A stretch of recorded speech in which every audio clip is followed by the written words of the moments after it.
There is a face on a shield in the Uffizi Gallery in Florence that has been making people stop walking and stand still for more than 400 years.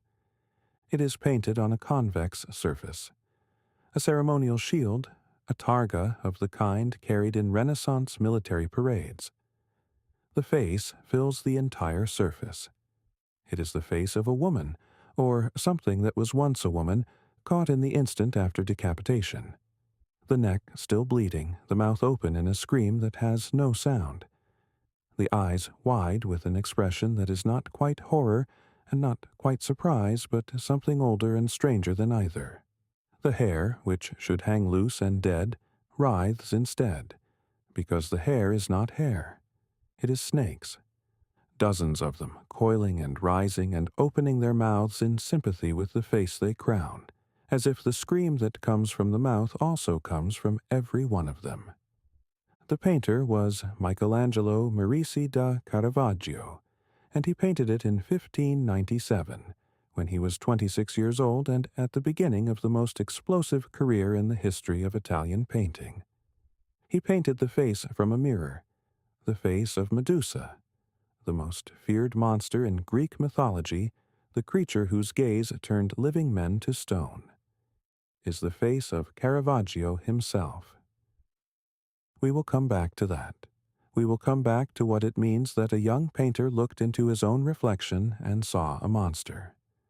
But first, we need to go back much further.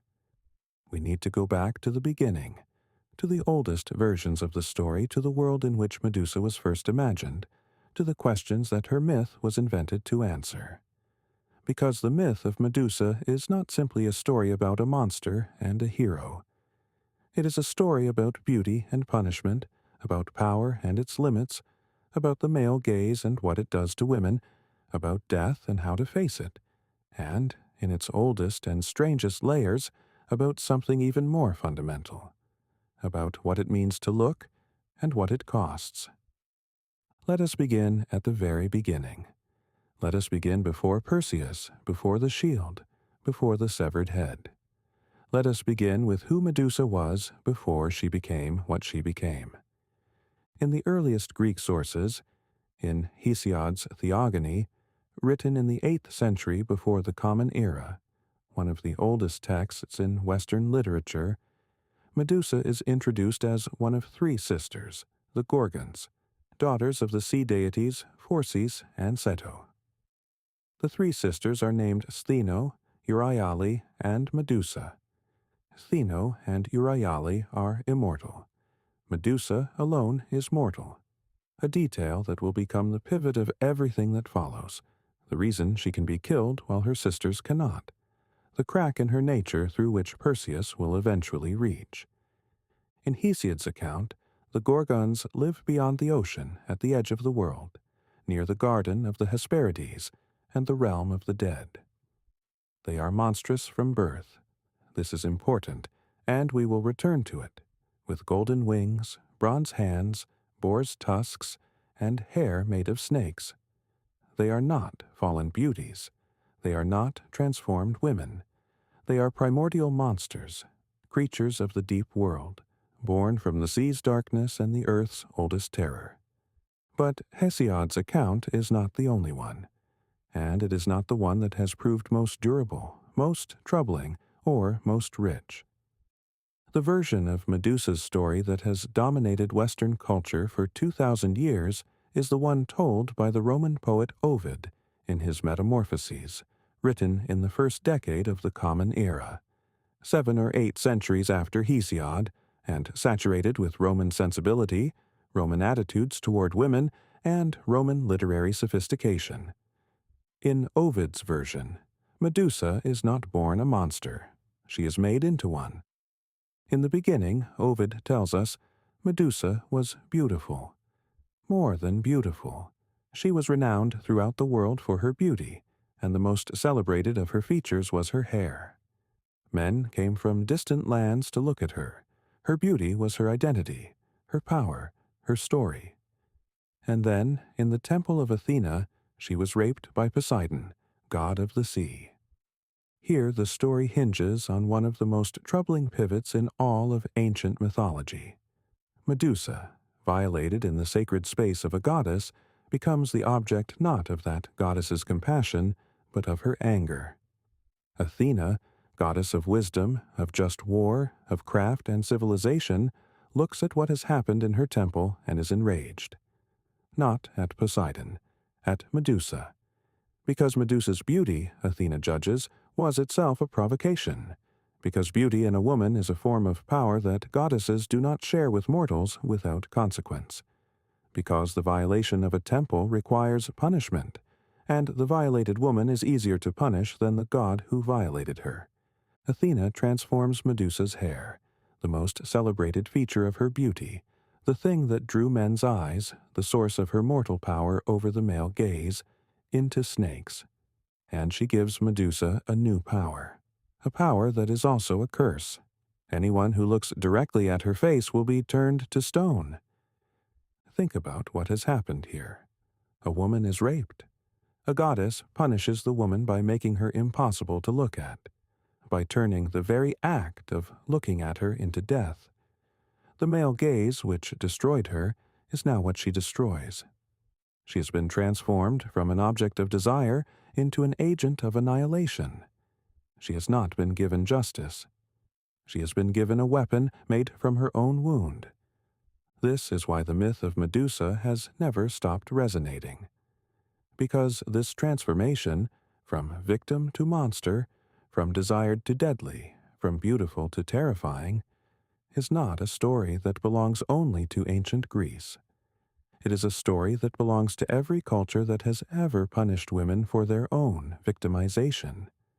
It is a story about what happens when the powerful cannot be held accountable, and the powerless are made to carry the weight of what was done to them. But we are getting ahead of ourselves. Ovid's version of the transformation is the beginning of Medusa's story as it has been told most often. It is not the end. Now we need Perseus. Perseus is one of the great heroes of Greek mythology, son of Zeus and the mortal woman Danae, conceived when Zeus visited Danae in her tower prison in the form of a shower of gold. From the beginning, Perseus is marked by his divine parentage and by the peculiar circumstances of his birth, conceived in imprisonment, born to a mother who was locked away to prevent exactly the thing that happened. He is a child of transgression, of divine power overriding mortal constraint, of the arbitrary exercise of godly will. His connection to Medusa begins with a king named Polydectes, ruler of the island of Seriphos, who desires Perseus's mother Danae, and is frustrated in his pursuit of her by the presence of her son. Polydectes devises a scheme to get rid of Perseus. He announces that he is collecting horses as a wedding gift for a princess, and demands that every man on the island contribute. Perseus, who has no horses and no money, rashly promises instead to bring whatever gift the king names, even the head of Medusa. Polydectes names Medusa's head. This is the structure of the hero's quest, an impossible task demanded by a corrupt authority that sends the hero into the margins of the world, beyond the known, beyond the safe, beyond the limits of ordinary human experience. Perseus must go to the edge of the world, to the place where the Gorgons live, and kill the one mortal among them. He cannot do it alone. The myths of ancient Greece do not, despite their celebration of heroic individual achievement, actually believe in solitary heroism. Heroes succeed because the gods help them, and the gods who help Perseus are numerous and generous. Athena gives him a polished bronze shield, so bright it functions as a mirror. Hermes gives him a curved sword, a harp, with an adamantine blade that can cut through anything. From the nymphs of the north, through a complex chain of assistants that requires him first to find the Graeae, 3 ancient sisters who share a single eye and a single tooth between them, and who alone know where the nymphs live. Perseus obtains a bag, the cabesus, to hold Medusa's head once it is severed, and a pair of winged sandals, and the helm of Hades, which makes the wearer invisible. Each of these gifts is significant, and each has been interpreted in different ways by different traditions. The winged sandals allow Perseus to move through the air, to approach the Gorgons from above, from a perspective that the ground-dwelling creatures cannot easily defend against. The helm of invisibility allows him to strike without being seen. The cubesis contains the head so that its deadly gaze cannot escape even in death. But it is the shield that matters most. The shield is the key to everything. Medusa cannot be looked at directly. Her face is lethal. The gaze that she was given as a punishment, the gaze that converts the act of looking into annihilation, works in both directions. Anyone whose eyes meet hers is turned to stone. The direct look is death. This is why no ordinary hero can kill her. This is why the task is, for an unaided mortal, impossible. The shield solves the problem by introducing indirection. Perseus does not look at Medusa. He looks at her reflection in the polished bronze. He uses the image of the thing rather than the thing itself. He kills her by refusing to meet her eyes, by treating her not as a presence but as a representation. Think about this for a moment. The entire mechanism of the killing depends on the distinction between a thing and its image. Medusa in person is lethal. Medusa reflected in a mirror is safe, or safe enough to approach, safe enough to use as a guide for the sword stroke. The hero survives not through strength or courage alone, but through a philosophical maneuver, the substitution of representation for reality. This is why the myth of Medusa has been so endlessly productive for thinkers about art, about vision, about the nature of images. Caravaggio understood this.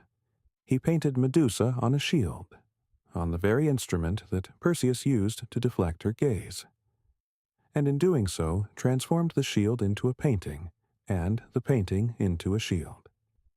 To look at Caravaggio's Medusa is to look at a reflection of a face that would kill you if you saw it directly. The painting protects you from what it shows you. Art is the polished bronze that makes the unbearable visible. We will come back to this. But first we need to follow Perseus through the act of the killing, because the killing itself is not the end of the story. It is the beginning of several more. Perseus approaches the sleeping Gorgons at night, guided by Athena, navigating by the reflection in his shield. He finds Medusa among her sisters, identified by her mortal nature, by the fact that she sleeps when her immortal sisters do not, or by Athena's guidance, and with a single stroke of the adamantine sword, he severs her head. And then something happens that is not in the story of the killing, but is one of its most extraordinary details. From the stump of Medusa's severed neck, from the blood that pours out onto the sea or the earth below, depending on the version, two creatures are born. The first is the winged horse Pegasus. The second is the warrior Chrysaor, who will go on to father the three-bodied giant Geryon. These births from the dead body of a monster are one of the strangest and most discussed details of the entire myth. Pegasus in particular, the winged horse, the creature of inspiration, the mount of the Muses, the animal whose hoof-strike on Mount Helicon caused the spring of poetic inspiration to flow, seems to belong to an entirely different register of meaning from the rest of the story. How does a monster give birth to beauty? How does death produce flight? Several interpretations have been offered. The most psychologically resonant reads the birth of Pegasus as the liberation of the beauty that was trapped inside Medusa, the beauty that was punished, transformed, weaponized, and finally, in death, released. Pegasus is what Medusa's beauty became when it was freed from the burden of being visible. He is inspiration, imagination, the power of the mind to transcend the earthly, all the things that Medusa's physical beauty in its mortal form was never allowed to be. Perseus does not stay to witness these births. He has the head in the cabesus and Gorgons pursuing him. Stheno and Euryale, Medusa's immortal sisters, who cannot be killed, but who also cannot catch Perseus in his winged sandals and his helm of invisibility. He escapes. He flies north, then south, then west, carrying the severed head of the most dangerous creature in the world in a bag over his shoulder. And now begins the second part of Perseus's story, the part that is connected to Medusa not through the act of the killing, but through the continuing power of her severed head, which remains lethal even after death. Perseus, flying over the Libyan desert, sees blood dripping from the cabesus onto the sand below. From each drop of blood, a serpent is born. This is how snakes came to Libya, the ancient Greeks believed. They were born from the blood of Medusa, still venomous even in death, still generating danger wherever it fell. The earth itself, contaminated by the blood of a monster, produces monsters. Death is not the end of Medusa's power. It is the redistribution of it. Continuing his flight, Perseus looks down and sees, far below on the coast of Ethiopia, a woman chained to a rock at the water's edge. She is extraordinarily beautiful, and she is naked, which in the visual tradition of the myth has been emphasized with considerable enthusiasm by painters across the centuries. She is Andromeda, Princess of Ethiopia, daughter of King Cepheus and Queen Cassiopeia. Cassiopeia's crime was vanity. She had boasted that her daughter Andromeda was more beautiful than the Nereids, the sea nymphs who attended Poseidon.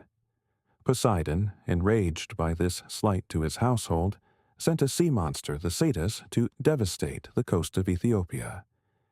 Cepheus consulted an oracle and was told that the only way to appease the god was to sacrifice his daughter to the monster.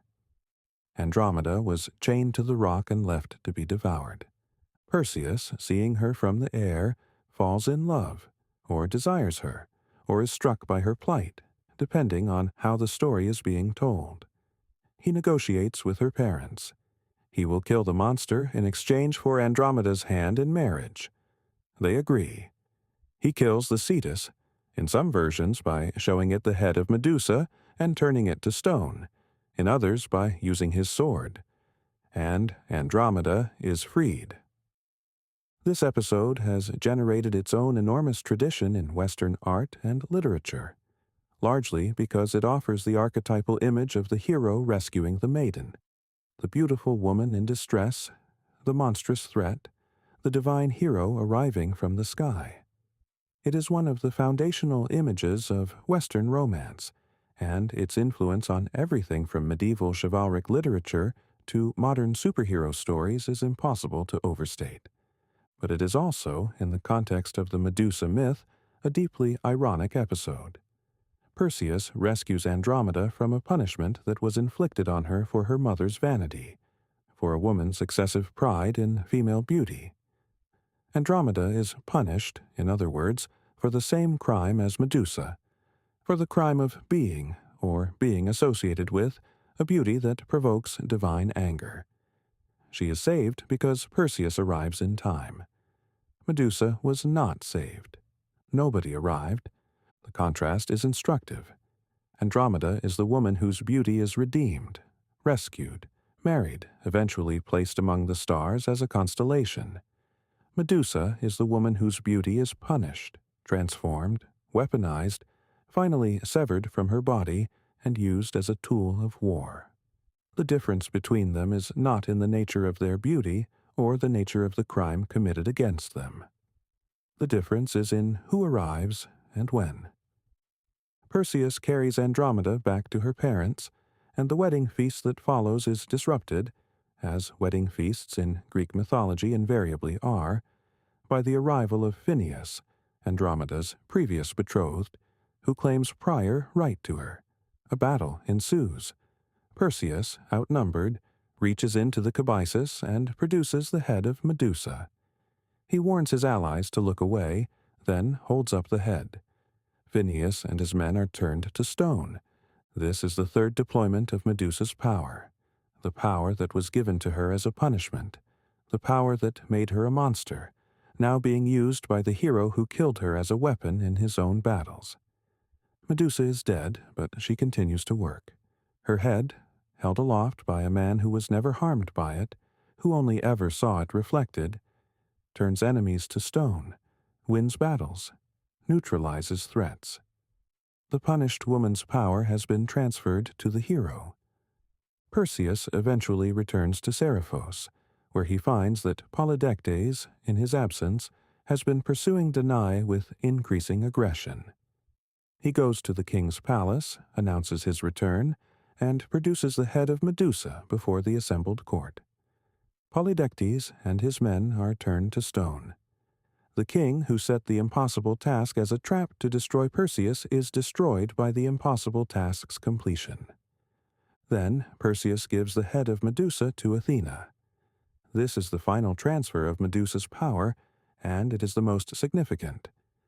Athena, the goddess who punished Medusa for being raped in her temple, who gave Perseus the shield that allowed him to kill her, receives back the head of her victim and places it on her aegis, her divine breastplate or shield. The Gorgonion, the image of Medusa's face, becomes the central device of Athena's armor, the thing that protects the goddess of wisdom and just war in battle. The face of the punished woman becomes the protection of the goddess who punished her. This detail is so strange, so disturbing in its implications, that scholars have been arguing about it for centuries. Some read it as a straightforward appropriation, the powerful absorbing the power of the destroyed. Others read it as a form of atonement, Athena having punished Medusa unjustly, honoring her by carrying her image forever. Others still read it as a structural element of a very ancient religious tradition in which the terrible face, the face that kills, the face that cannot be looked at, is itself a divine attribute, a mark of the sacred, a sign of power so absolute that it transcends the moral categories of justice and injustice. Because the Gorgonean is very old, older, almost certainly, than the literary tradition that tells the story of Perseus and Medusa. The image of a terrible female face, wide-eyed, open-mouthed, snaky-haired, surrounded by associations of death and terror, appears in Greek art centuries before the narrative myths about Medusa were fixed in their literary form. It appears on temples, on shields, on pottery, on coins, on the walls of tombs. It appears wherever people wanted to invoke protection against the evil eye, against malevolent forces, against the chaos that waits beyond the boundaries of the civilized world. The face is apotropaic, a word derived from the Greek meaning to turn away. The terrible face wards off evil by being more terrible than evil. You protect yourself from the worst thing by putting the image of the worst thing on your door, your shield, your breastplate. You face the monster by making yourself look like the monster. This is why Caravaggio painted the face of Medusa on a shield. This is why he used his own face as the model. This is what it means that a young painter, 26 years old, brilliant and violent, and already living on the edge of respectability in Rome, looked into a mirror and chose to see Medusa looking back. Let us return to the Uffizi. Let us return to the shield and the face. Caravaggio was commissioned to paint the Medusa shield by Cardinal Francesco Maria del Monte, his most important patron, as a gift for Ferdinando I de' Medici, Grand Duke of Tuscany. It was a diplomatic gift, an object of practical military symbolism, a ceremonial shield made astonishing by the genius of its painted surface. Caravaggio understood the commission precisely. He understood that he was being asked to make a shield that would frighten, that would awe, that would do in the realm of art what the actual Gorgonean was supposed to do in the realm of war: stop the enemy in their tracks. What he produced is not a monster. Not at least in the simple sense. The face on the shield is too specific, too individual, too human to be a simple monster. The open mouth is screaming, but it is also, unmistakably, a specific person's mouth.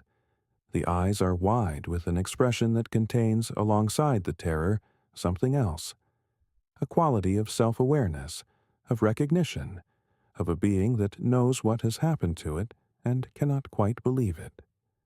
Caravaggio used his own reflection as the model for this face.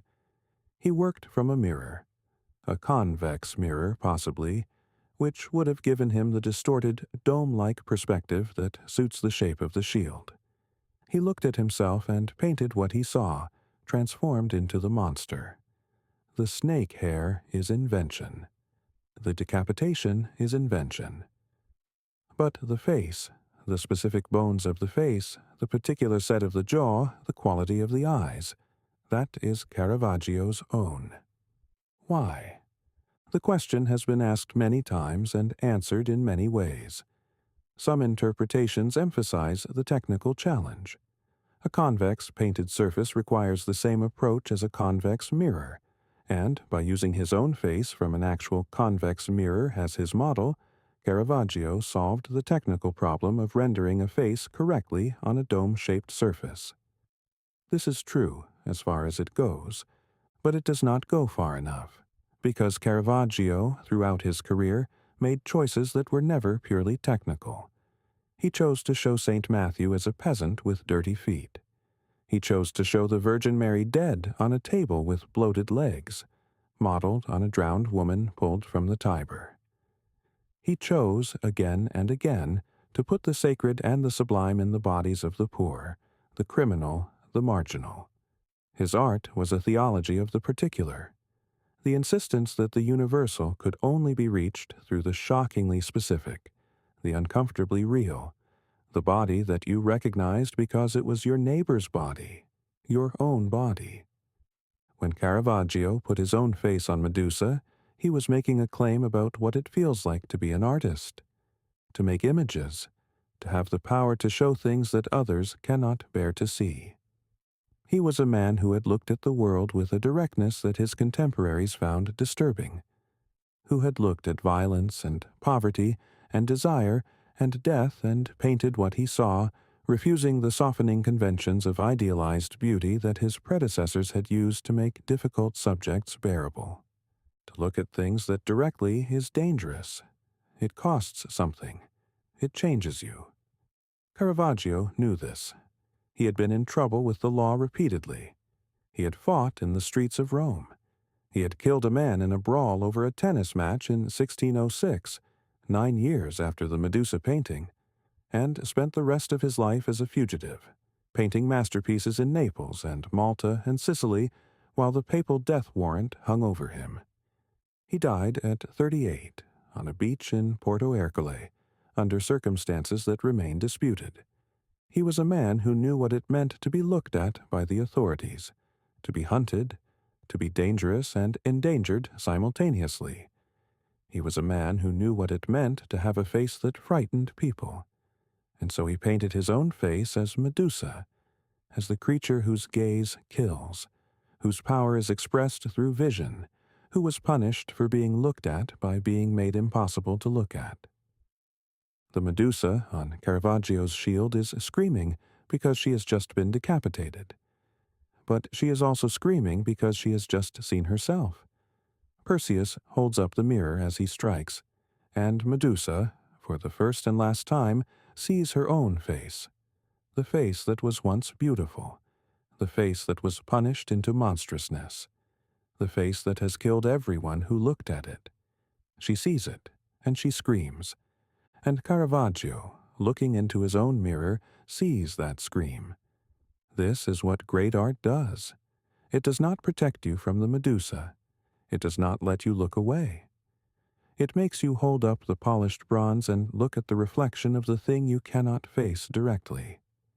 It makes you see, at one remove, safely and unsafely at once, the face of everything that terrifies you, the face of death, of punishment, of beauty destroyed, of power turned against the powerless. It makes you see your own face in the mirror. The myth of Medusa does not end with Perseus. It does not end with Athena wearing the gorgonion on her breastplate. It does not end with Caravaggio's screaming face on a shield in the Uffizi.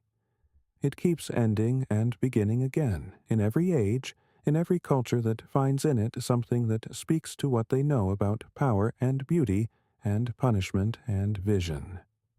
The French philosopher Hélène Cixous, writing in 1975, published an essay called The Laugh of the Medusa, one of the founding texts of feminist literary theory. In it, she reclaimed Medusa not as a monster, but as a symbol of female power that patriarchal culture had demonized and suppressed. "Look at Medusa," she said, "and she is not terrible. She is beautiful. She is laughing. What petrifies men is not horror, but the recognition that what they feared was never monstrous. It was only female, and uncontrolled, and free." Sigmund Freud, writing in 1922, published a brief essay on Medusa's head in which he interpreted her decapitation as a symbol of castration anxiety, the terror of the female body, the sight that the male viewer cannot endure. The snakes that replace her hair are, in Freud's reading, a proliferation of phalli that simultaneously confirms and denies the threat. This interpretation has been endlessly criticized and endlessly influential. The classicist Jean-Pierre Vernat, writing in the 1980s and 1990s, argued that Medusa belonged to a very ancient religious tradition, in which the terrible face, the mask, the gorgon, the face that cannot be looked at, represented the absolute other, the boundary of the human world, the face of death itself. To look at Medusa was to look at death. Perseus's polished shield was the answer that civilization gave to this encounter. The image, not the thing. Representation, not reality. Art, not death. These interpretations are all partial. They are all illuminating. They are all, in different ways, right. Because the myth of Medusa is large enough to contain all of them, to be simultaneously a story about the punishment of women by male power, a story about castration anxiety, a story about the limits of human vision, a story about the relationship between art and death, a story about how the terrible is made bearable. It is, at its deepest level, a story about looking, about what we can bear to see, about the difference between seeing and being destroyed by sight, about the tools, the polished bronze, the painted shield, the poem, the essay, the painting, that we invent to let us look at what would otherwise kill us. The Medusa on Caravaggio's shield is still screaming in the Uffizi. The mouth is still open. The snakes are still rising. The eyes are still wide with that expression that is not quite horror and not quite surprise. And Caravaggio's face is still there in hers, the young painter who looked into his mirror and saw a monster, who took that monster and put it on a shield, who made the unbearable visible, as he always did, as he could not stop doing, until the beach and the warrant and the unmarked grave at 38. He looked at Medusa directly, without the polished bronze, without the protective distance of reflection. He painted what he saw. He gave it to the world, and the world has been unable to look away ever since.